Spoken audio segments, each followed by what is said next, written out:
Okay, all right. Part four, we're going to talk about the pretrial part of family law. Now, obviously, not all family law is going to be specifically trial oriented, but a lot of it's going to be. So, this kind of process that we're going to be talking about is going to take you through that initial one, and of course, negotiation and all the things we talked about earlier is going to continue on as you're going through this part of the process. That being said, let's get into what we're drafting and how we're going to do that. All right, now right off the bat, the complaint is a template on Clio.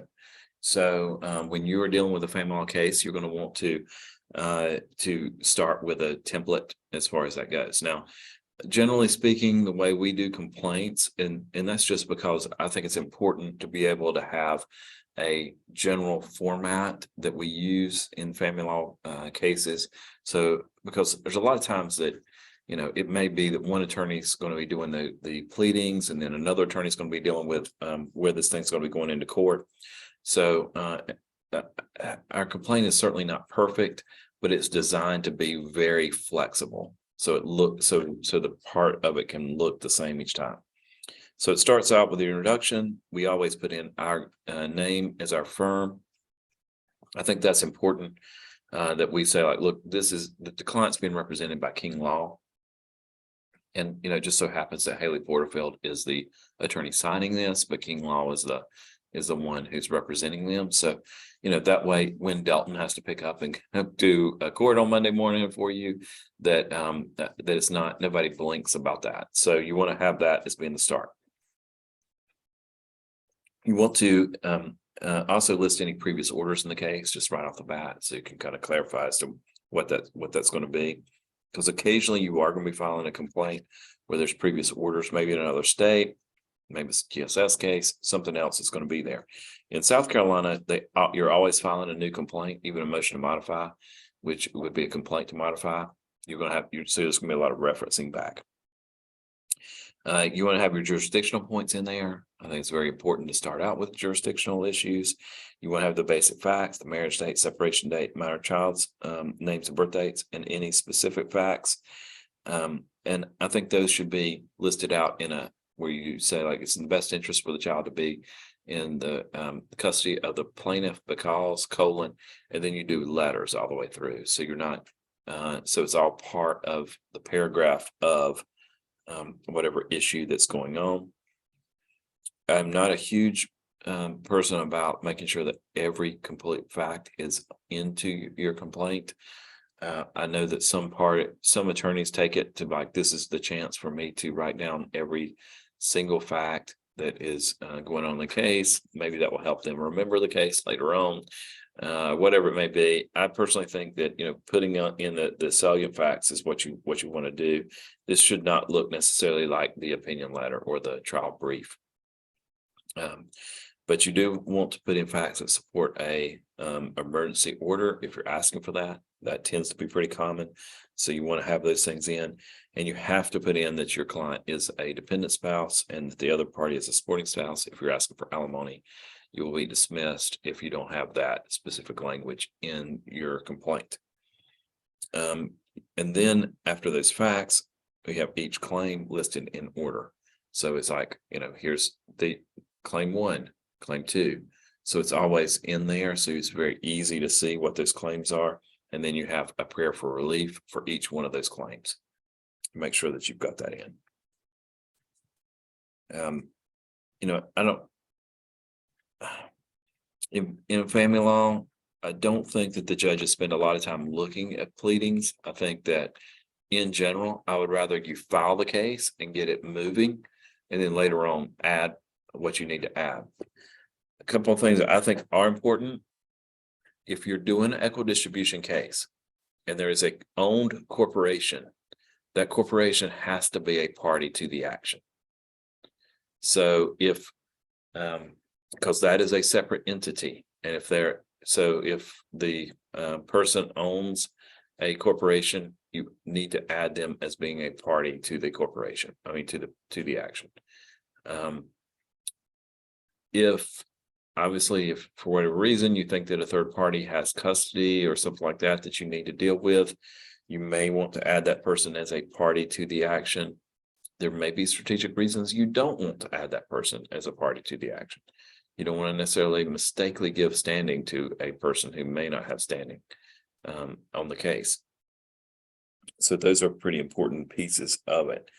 But I believe that in talking to Patrick, he would like for it to be that at least one other person on the family law one gets a chance to take a look at pleadings. It's just a good practice.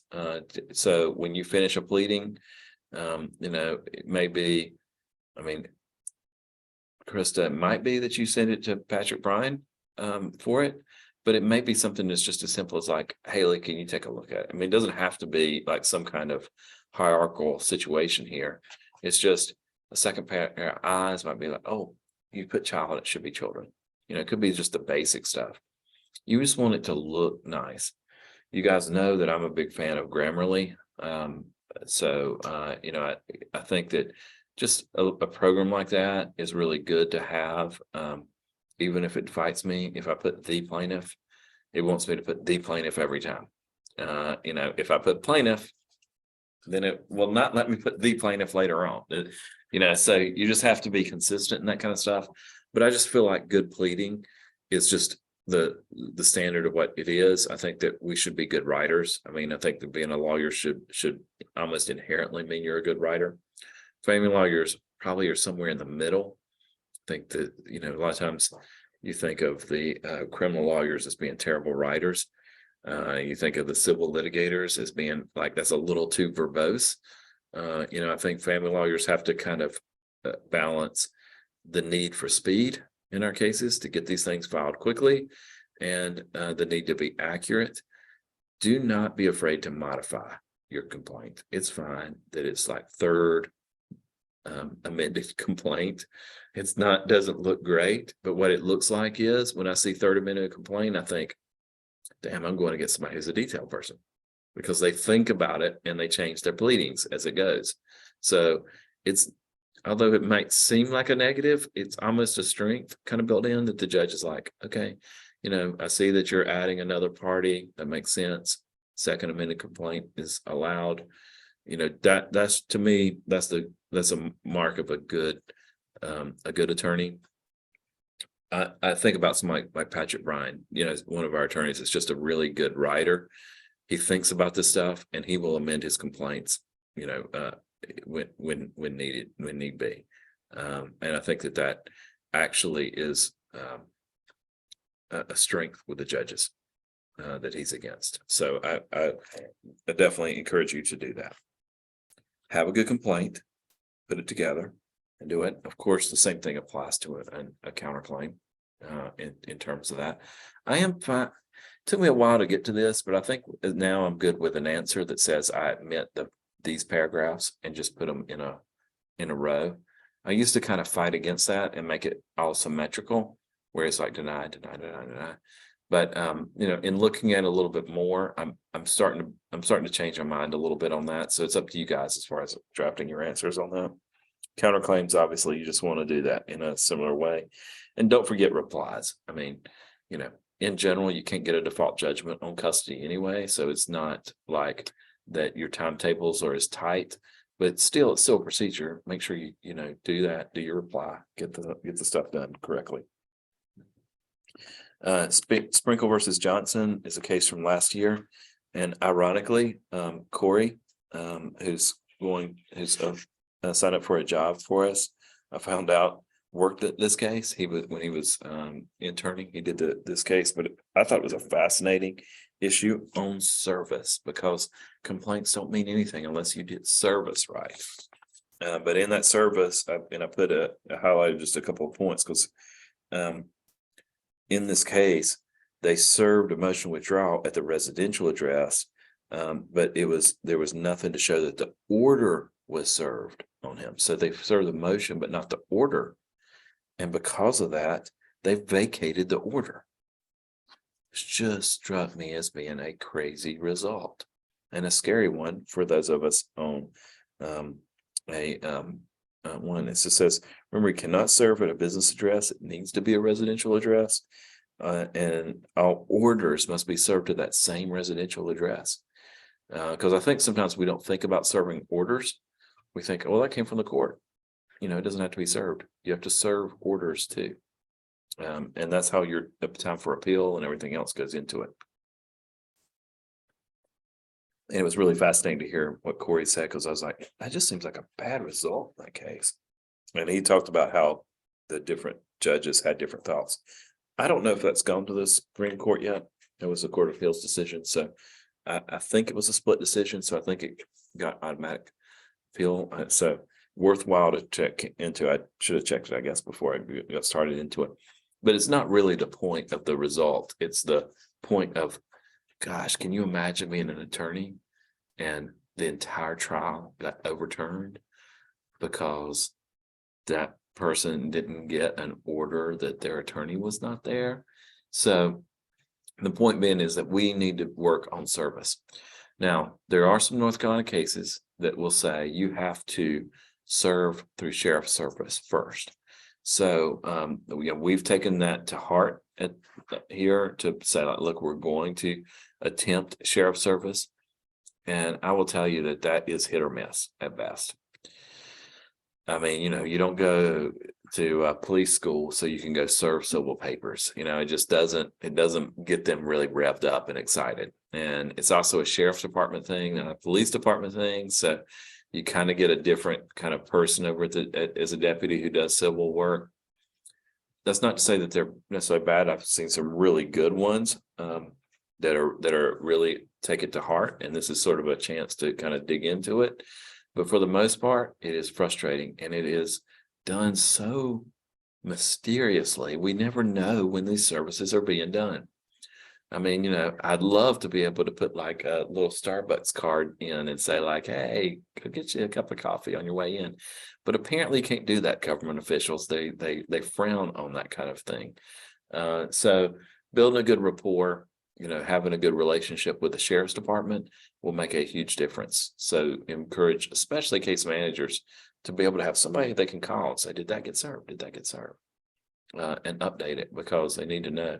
If it doesn't get served, then I believe you should probably notice that case on to ask the court's permission as to what to do next.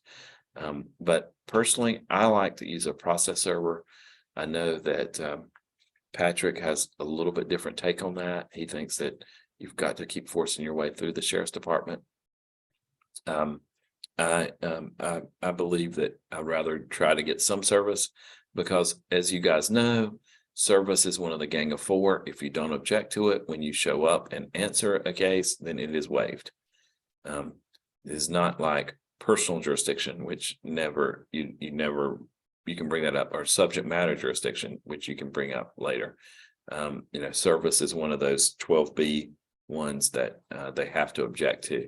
And if I can just get them past it, rarely do people go to court and argue service in family law cases. They just say they weren't served later on. So, if I can get them to court, I'll serve them there, just to clarify. Like, Your Honor, I'd like to have the bailiff serve the defendant, just to make sure that we've got that service in.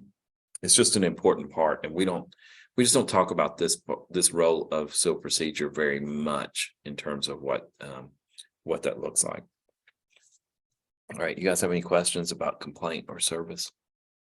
What is the service act like? Okay, basically it's going to be up to the bailiff. Okay, because this happens a lot, and question is about service in court. Happens a lot in child support cases, because we get people who will show up because somebody has told them they have to show up in child support, but they're not served. So what we do is we go downstairs and get the court to the clerk to issue a summons, another summons, if need be. If we don't have if the summons is floating out somewhere, now they've come into court, issue a summons and get them served immediately there. Or the judges will sometimes say, come on up here, I'm going to do an order saying that you were served in this matter, that you're present, or whatever it's going to be. Personally, I would like to have the sheriff deliver it, and then, right there on the back, personally deliver it to them in court on this day, and get that clocked in. Those are all kind of pieces of that pie. But I think that at first, when you're a new lawyer, you stress about what your complaint looks like and making sure everything's in. As you get older, you worry a lot more about service. You're just like, you're stressed about service. Like, did I get that served? Is that served and in their hands? Because that, it's such a difficult thing. Fortunately for us in family law, most of the time our clients know where they live. Occasionally, the kids are in West Virginia somewhere. Congratulations. That's West Virginia is a pretty big state with a lot of mountains and a lot of coal mines, I suppose, that they got to go hiding in. You got to love it. Or my personal favorite is there's somewhere in Mexico. Like, well, Mexico is super big. I know that it looks small and we sometimes squeeze it in because we're, US specific in our world, but Mexico is actually huge and a very big place with very questionable service and things like, well, he's in Mexico City somewhere. Well, Mexico City has 20 million people. It is not a small place. It dwarfs New York City. And a lot of times you get that sort of feeling like, oh yeah, they're just in Mexico somewhere. So there's different levels of what that's going to look like. And I think that service is just something that you get better and better at with time. I do like our private investigator. I think he does a great job of finding them, and he does it for pretty cheap. So, a couple $100 or $100 sometimes will get that service done. They're pretty good at getting online. Your case managers have the best tool in the world. It's called Facebook, and it tends to work right now. My guess is Instagram might be probably better now, and that, that will continue to change over time. But people can't help it. They just want to be on social media. So that's really good for evidence, but it's good for service too, and to kind of get that in. But those documents, I just want them to be done right, and I want them to be, kind of looked at. Again, the alimony one is one of the ones that I can see to dismiss. Make sure dependent spouse is put in there, supporting spouse, because that's a good way for you guys to be looking at complaints to get them dismissed, because it is a straight up dismissal. If they didn't say that, then you can just get the case dismissed. Also works similarly on substantial change of circumstances on motions. If they don't show that that is a substantial change that impacts the child, then it may be subject to dismissal. Okay, the next pleading, and let me just make it very clear. I believe you should have this in every one of your complaints, a notice of hearing. Again, you got to push these cases forward, or they will just languish, and your client will continue to have bills. Get a notice of hearing. It's a little bit more tricky in Buncombe County or our family law courts, because they will assign you a date, but still say, okay, when can you put this on a docket? Let me do a notice of hearing, just so you can kind of get it in and get it onto the hopper, moving the cases on. I think that even with the possible negotiation, by the 14th day after retaining, a notice of hearing should be filed. That goes back to that 777. So you want to have a notice of hearing done. And these are my personal rules. Again, these are things that the state bar would probably be like, I don't love that. But I tell you, sanity is more important sometimes than anything else. And yours personal sanity is what I'm worried about. Don't negotiate a day for notice of hearing. Just don't even ask the client for permission for a court date. Put it on. Guess what? The most important thing in the client's life is this lawsuit. Haley gave us a story earlier of a client who's retaining for emergency custody, but they just can't get off work to get it filed. It is so frustrating when your client does not take the case as seriously as you do. It's like, okay, this is your child, not mine. I'm trying to do this. You cannot negotiate. You just have to say, like, look, this is going to be the court date. You're going to have to get off work. And guess what? It may be continued that day. You do what you can. Obviously, if the client's like, well, I'm going to be out of the country that week on my Mexican vacation, that's fine. Okay, well, we'll move that to another day. But the inconvenience, or I don't know if I will be ready and all that kind of stuff, and I've heard it all from clients before. It just has led me to believe that we just put on a notice of hearing and just well, this is the day the judge is going to be there. A lot of times, I mean, a lot of times we're dealing with small counties in North and South Carolina, and you just get the date that comes up and don't, do not worry about what that is. Set the court date, let the other client know the date. If the client has dates not available, that will come up with their meeting on the case manager. You say, well, you should have talked. That's one of the things that they need to talk to them about. They need to make arrangements to be present in all proceedings. Get this, because your clients will say things like, well, do I have to be there? Well, can you just be there and then let me know if I need to be there? Don't play the game. Just say, yes, you need to be there. Why? Because how many times does a case come up that gets continued, but the other attorney is there and they're ready to negotiate? So, yeah, it's inconvenient. That's why I want you to settle your case. When I give you these things, I need to settle because court is inconvenient. But you kind of want to be your client's friend sometimes and be like, oh, well, I'll do this, or I don't think you have to be there for that. Just get in the habit of saying, like, no, you have to be there. And make them, force them a little bit into it. Nothing negative to them. It's just because it will help you out and will help them out. Obviously, if there's a situation where you don't have to have your client there, then don't make them there. I mean, like a calendar call in Cleveland County, your client doesn't need to be there for that. It would be a waste of their time. But the things that they should be there, you should treat that as a mandatory, if that makes sense. Subpoenas. Okay. This is something they don't really teach you. This is the only power you have as an attorney. It's the power of subpoena. Everything else you have to have a judge sign. But a subpoena, you can force a client to show up. You shouldn't say subpoena your client. You can force any other party to show up. You can force people to produce documents to you. It is a super high power, and we do not use it nearly enough. The first thing you should be doing in a financial case is thinking about, okay, what banks did the parties bank at? Send a subpoena to that bank. Get all the records. Some of your clients will give you the stuff and it'll be fine. But I mean, anything you don't know, send a subpoena. School records. They won't give my client all the school records. Then send a subpoena. Do what you can to get records, especially the other side. They use a CPA for their business. Send a subpoena to the CPA to get the business records. Do not rely on discovery to get stuff. Discovery sucks. They're not wanting to give stuff up, and it just takes forever. Subpoenas tend to work. They're employed at a trucking company. Send a subpoena to the trucking company to get their records. Don't languish waiting for things to come in the slow interrogatories and production of documents that they can extend and extend. Subpoenas can go right to your office. You can say, send it to my office before 5 o'clock on Friday. And most of the time they do it. It's easier for them to comply than it is to fight it.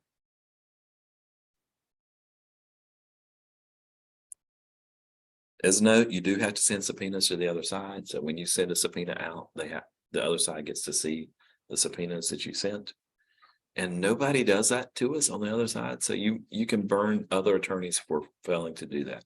It's actually sanctionable. For whatever reason, I don't know the judge. I don't remember a judge giving fees on that, but it is definitely something you want to be the best attorney in the courtroom that you should be doing. Lots of subpoenas, getting information. The next one is deposition. And if there's nothing else that you hear about the pretrial status, remember this: do depositions of the other side. Just do them. My reasoning is this: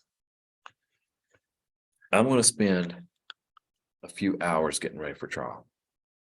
I always do. It's just going to take time to get ready for trial. Why wouldn't I spend 2 hours of that time deposing the other side?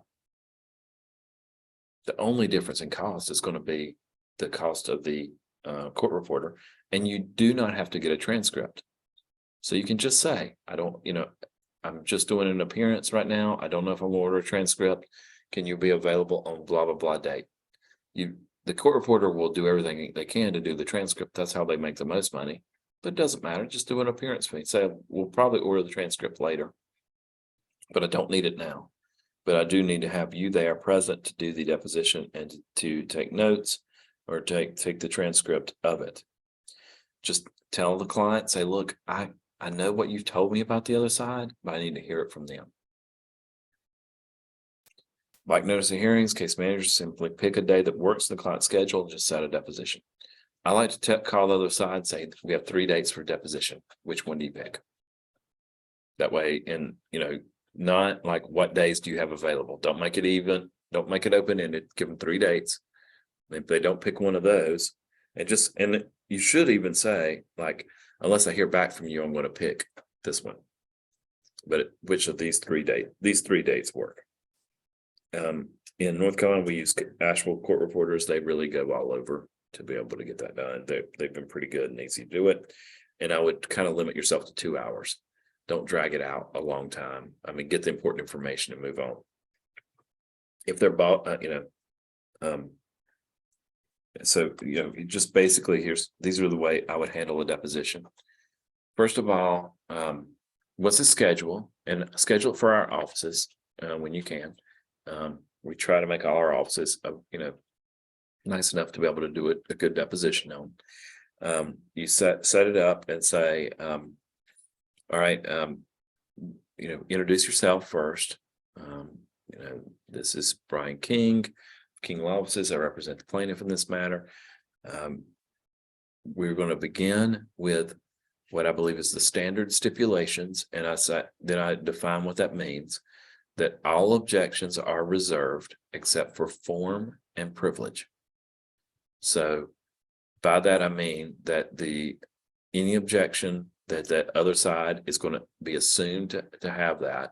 And I just went through a trial where we played it on video, and every objection we paused, let the judge decide it, and then we hit enter. When it was one was sustained, we just put it on mute until they finish that question. Then we release mute. So it can actually come up, but you'll hear the people say standard stipulations, and it is automatically presumed, but I think it's good to say that. Say like reserved except for form and privilege. So privilege, you can tell your client not to answer, and form is objection form, because it's too confusing what the question was asked. Multiple, just a bad question. Whatever it is, pretty much everything else is open game. It's okay to say during deposition when you're defending them to say objection. You answer the question. Advise your client to answer the question. I have never finished a deposition and felt like, well, that was a waste of time. I always feel like I gained some kind of information about the case, and it just will make your trial so much better. Frankly, you'll probably settle the case after that. But it's really a good position to be able to say, like, okay, this is how you're going to know the answers to your question.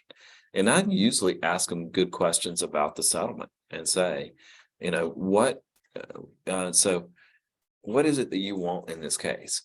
I mean, and a lot of times they will give you a pretty good background about the issues that they see as being important or whatever it may be. I generally feel much better about the case after a deposition. I've had a few where I've been like, oh, well, actually, I feel a little bit worse. I didn't realize that was going to be the case, which is even better feeling, because you're like, thank God that didn't happen in trial. It absolutely is a way that we can say, like, hey, we're going to be the best attorney in the courtroom is having the deposition. Now, I will say this, if you do a deposition on the side, generally speaking, the other side's going to depose your client, so they're going to be more prepared. And I'll even hear attorneys occasionally say, I don't like to do depositions because they'll do depositions and I don't want to pay them to prepare for their case or whatever it is. I just think that is, that's just bad lawyering. like I'm worried that they're going to prepare more for their case. Well, I that I personally feel like a more prepared counsel on the other side, it makes it for a better and easier trial anyway. So I don't have any kind of issue to that. And I'm not going to not prepare my case because I think that it's going to be some kind of benefit to them. Okay, after deposition, then written discovery. And I know that a lot of times, you know, we have our discovery that can just launch out. And I'm a big fan of doing that discovery with the complaint. You know, just when you're sending out a complaint, go ahead and do the basic interrogatories. Patrick just sent a form of some interrogatories and that kind of stuff. I think some production of documents, and I did make that into a new one for us. We do have already some custody ones. I didn't necessarily love what Patrick did because I was like, breadwinner to what I can't remember what it was. I was like, gosh, this is some old school language that I don't particularly love. But you know, the question is really it's how much information you can get. And again, with interrogatories, they're going to extend it for 60 days from the time that it comes. So you might as well just go ahead and get a basic one out there. You can always ask more questions later. But you know, I'm kind of a fan of that. And then I put in the connection to the discovery sanctions of what sanctions will be given, because a lot of times we send out discovery and then we forget about it. We forget about it and the other side forgets about it. When you send out discovery, you need to put on your calendar when that discovery is due. So you have that, and you always send written discovery to the other side, but you file a certificate of service of that discovery. That makes sense? You don't file all of the questions and the interrogatories and production of documents. You file a certificate of service. Why do you do that? Because the clerk, they will extend time, and the clerk needs to know when it was served. And of course, that certificate of service is what you'll use later on when you say, hey, those admissions are deemed admitted, or that there's sanctions for not filing your answers to discovery.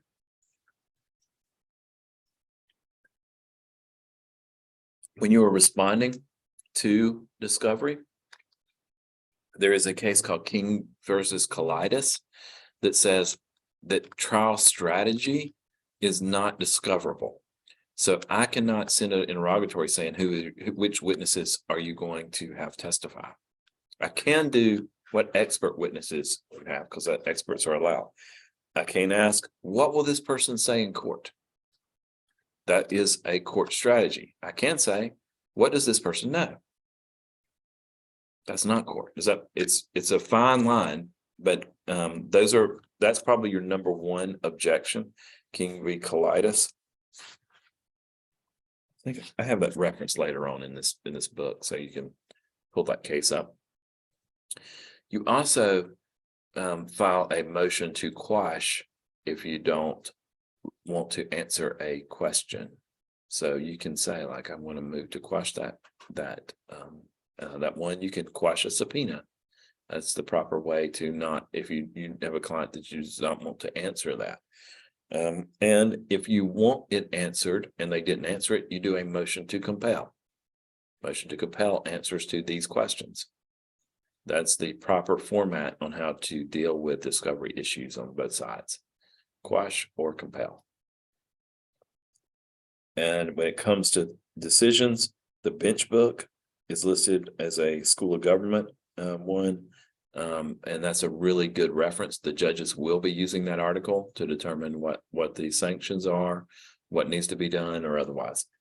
Generally speaking, you won't get sanctions, but you will get answers to your question if you do a notice of hearing or a motion to compel. So I pretty strongly advise you to do those things because I think that makes a big difference.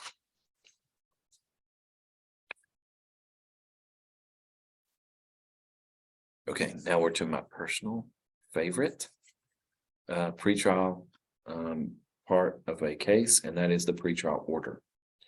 Okay, First of all, when you prepare a pretrial order in a family law case, be prepared for the other side to look at you like you are an alien that has dropped down from another planet, because they think this is what big civil lawyers do, not family lawyers. That's fine. When I first started, that's what they looked at me when I did written discovery.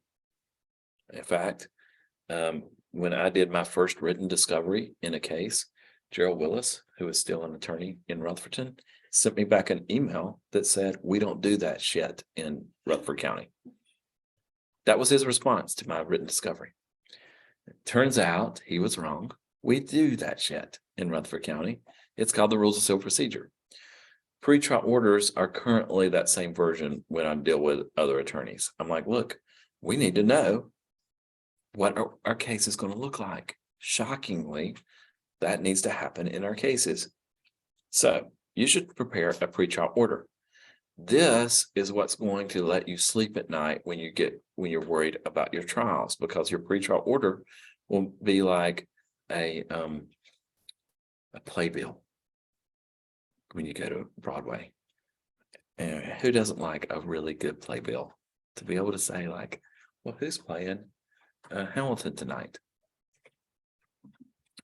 This is the way your trial should be taken. So state the date and time for trial and expected length. Shocker right there.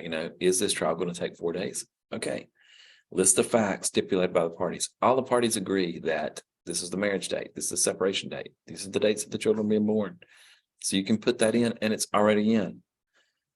List the witness, all matters for termination court. The court is going to determine child custody and child support. I can't tell you how many cases the judges at halftime say, after the trial has begun, that says, are we dealing with child support or not? And you're like, I don't know, because there's not a pretrial order. Pretrial order can clarify that stuff out. List all the witnesses from both sides. That way, this is where you find out who your witnesses are and what the witness list is, both sides. And here it is, all evidence from both sides, and you can attach it. So if your client's medical records are going to be at trial, then you will know it. You send this pretrial order to the other side and say, like, are you agreeing that all of this evidence comes in? Pictures of the house, pictures of the kids, whatever it is. If they say no, you don't argue it. You just list it as being evidentiary dispute. So you're disputing whether or not the children's report cards come in. Yeah, that's hearsay. Okay, I'm going to list this as being as there's an evidentiary dispute whether or not the report cards come in. You want to piss off the judge at your opponent. Tell the judge that the other side is objecting to court to report cards coming in. I mean, the judge will go ballistic. You're going to make them subpoena somebody from the school to get report cards in? No, we're not going to do that. And we're also not going to do a trial that way. So you're already winning in the mind of the judge going into these cases. And on the flip side of, if there's any kind of evidence that you think you aren't going to, that they don't agree to, well, this is how you prep for it. So it's, this is your text message moments, like, okay, are these text messages going to come in or not? You're stressed about it. Well, you won't be stressed if you send them a pretrial order and they say, yeah, they can come in.